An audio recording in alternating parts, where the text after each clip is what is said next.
Wow, it pains me to speak against my good friend Scott Hochberg.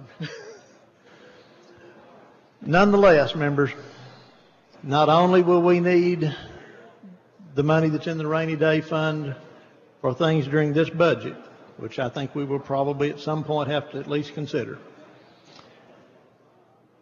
we will need the money in the rainy day fund at the end of the biennium as well. I don't think there's any way to escape that unless the economy does far better than we think it will do. I wish I could plug all the holes in public education. I wish I could plug all the holes in higher education. I wish I could fix the shortages for the nursing homes and the disabled and the blind and the deaf that you've heard about through the day today. But folks, there isn't that much money available. We must spend it prudently. We must spend it very carefully and hopefully wisely, and I respectfully move to table.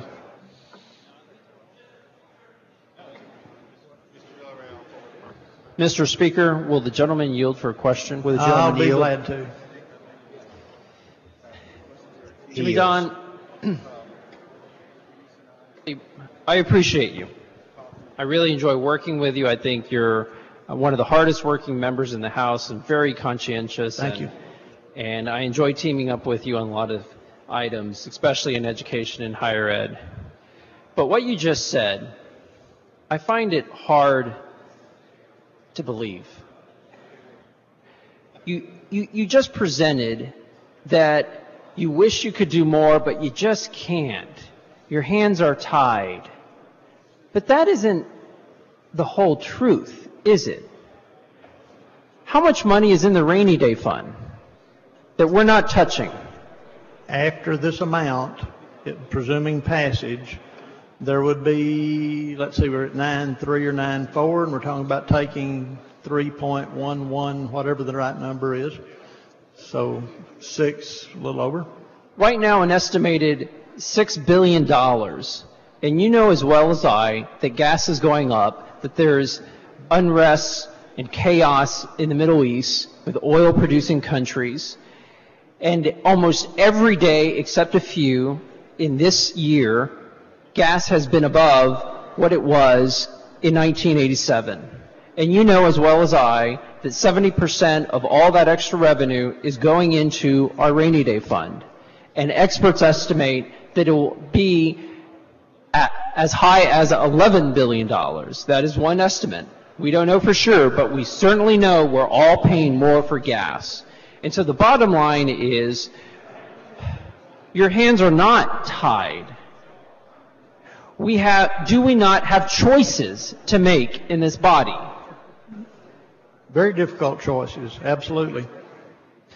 And so I just want to make clear that, you're making a choice. You're today making a choice not to spend a single dime in the year 2012 and 2013 to mitigate the cuts to our children's education. That is your choice today, is that not? When we pass 275.